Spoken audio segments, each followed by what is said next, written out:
እኔ የምለው ቤተሰብ ብሩኬ ግን ማለት ነው ትላንትና የለቀቀው ቪዲዮ አላየሁትም ነበር። ዛሬ ነው ያየሁትና እንደነገርኳቸው አልተመቸኝም፣ ስራ ምናምን እየበዛብኝ ማለት ነው። እና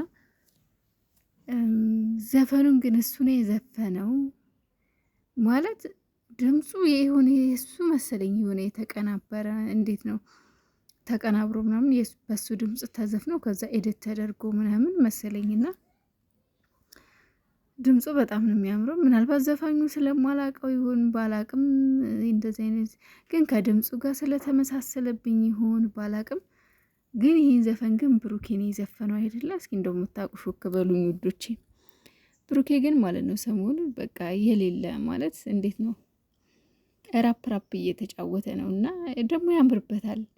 እና ትናንትና የዘፈነው ዘፈን ራሱ በጣም ደስ ይላል። ልክ እንደነ ማናቸው እንደነ ቴዲዮ ምናምን ነገር እና ቢሆን የእጁ ንቅሳት ስታይሉ ምናምን አለባበሱ ባለፈ የለበሰው ጃኬት ራሱ የሆነ ራፕ እያለ ነው እና እንደውም የባለፈውን ጃኬት የ666 ተከታይ ነው እያሉ እያሙት ነበረ። በነገራችን ላይ ማለት ነው እንደዚ አይነት ጃኬት ምልክቱ የ666 ነው እና የምር እኔ ለማንኛውም ወጣት አልመክርም እንደዚ አይነት ነገር፣ ምክንያቱም አርማው የእሱ ስለሆነ ማለት ነው። እና እጁ ላይ ያለው ንቅሳት ምናምን ነገር በጣም ለሱ በጣም ያምርበታል ማለት በቃ ከአቋሙ ጋር ምናምን በጣም ይሄዳል፣ ደስ ይላል። በቃ ውበት ይሰጣላል እንትኑ ልብሱ ማለት ነው።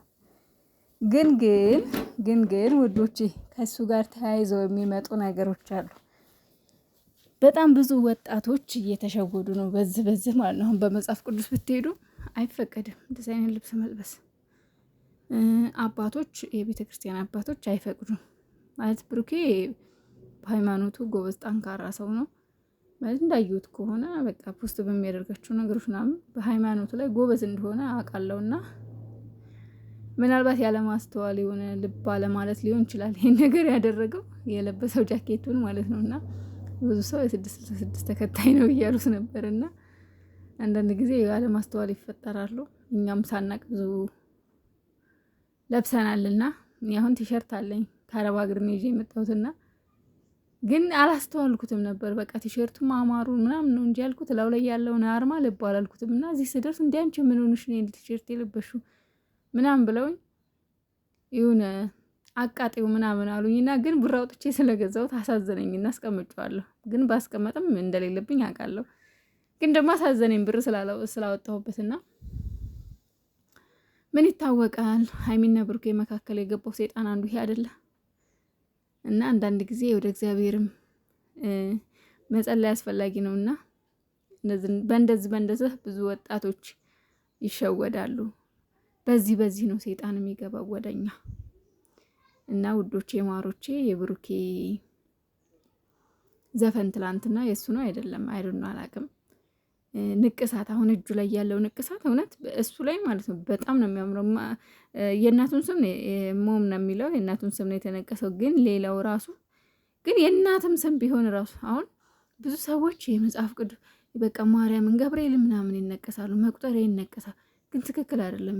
ያው በመጽሐፍ ቅዱስ አይፈቀድም፣ በጭራሽ አይፈቀድም። ግን ያው አንዳንድ ጊዜ ችላ ብለን የምናልፋቸው ነገሮች አለና ንቅሳቱ አሁን እጁ ላይ በጣም ነው የሚያምረው ብሩኬ ላይ ማለት በቃ የሆነ ውበት ስጥት ነው ያደረገው፣ ውበቱን ጭምር ነው ያደረገለት።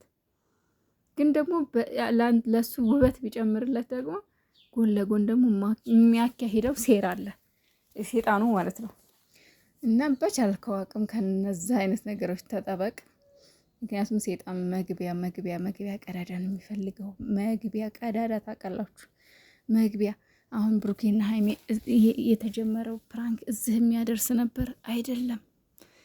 ግን በቃ ገባ ሴጣን፣ ምቀኛውም ሸረኛውም በቃ ያው ነው። ምቀኛም ስራ የሸረኛም ስራ ያው ሴጣን ነው። ስለዚህ ገባ ቀስ እያለ ሰረሰራቸው፣ ነገሩን አሰፋው።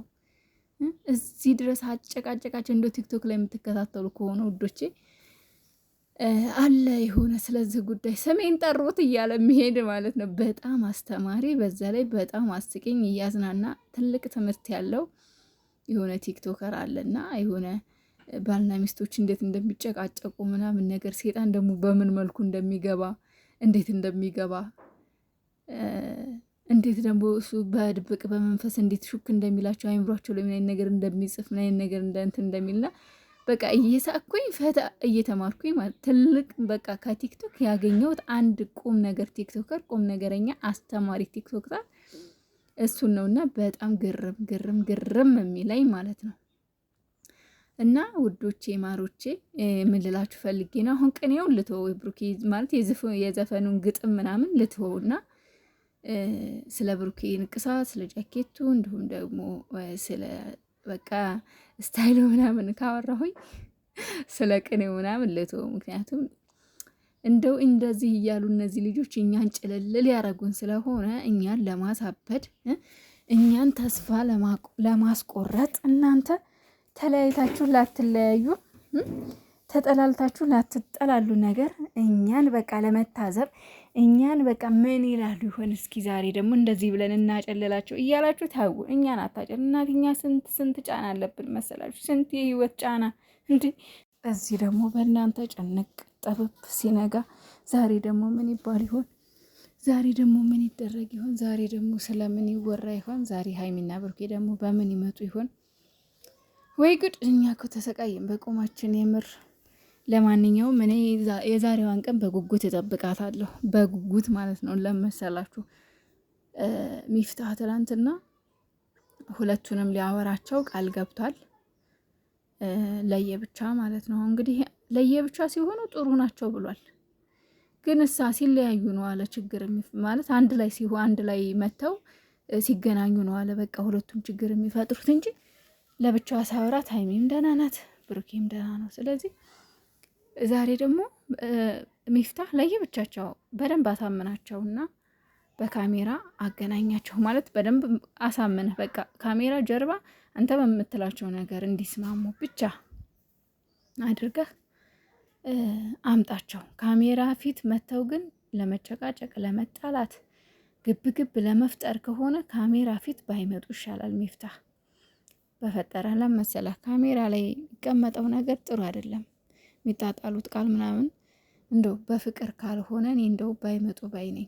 ማለት በቃ ለየብቻቸው ይምጡ የተወሰነ ጊዜ እስኪ ብሩኬም ይኸው ሀይሚም ተይው እስኪ እነሱ ተለያይተው የምር አብረው መቀጠል የሚችሉ ከሆነ ይቀመጡ ለየብቻ። እስኪ እንዳልኩ መስማማት በቃ መተው አንድ ላይ መስማማት የማይችሉ ለጭቅጭቅና ለጸብ ከሆነ የሚመጡት አይምጡ፣ በቃ ይረፉ። እንደዛ ነው የሚሻለው እንጂ ለጭቅጭቅ እንደው ለመደባደብ ካሜራ ፊት ትክክል አይደለም። እና ሚፍታህዬ ከቻልክ ዛሬ አሳምነህ አምጣቸው። ሁለቱንም ለየብቻ በደንብ ካሳመንካቸው በኋላ ካሜራ ፊት ላይጨቃጨቁ፣ ካሜራ ፊት ላይጣሉ፣ ሊታረቁ አሳምነህ አምጣለን። እንደው ሚፍታህ ጊዜ ልስጥህ የምር ሳደክም ሳሰለች ደጋግመህ በመሞከርህ በጣም ልትደነቅ ልትመሰገን የሚገባ ሰው ነህ የምር። እነዚህ ሁለት ጩጬዎች እኮ አስቸገሩ። በቃ የሌለ ለሽማግሌ ለያዥ ለገናሽ አስቸገራችሁ እኮ ሀይሚና ብሩኬ። ኧረ ተው ግን ተው፣ ግፍ ነው እውነት። እውነተኛ ፍቅር ግን ሲገፉት መጥፎ ነው። አትግፉ ፍቅራችሁን። ሁለታችሁም ትፋቀራላችሁ። ስለዚህ ፍቅራችሁን ደግሞ አትግፉ።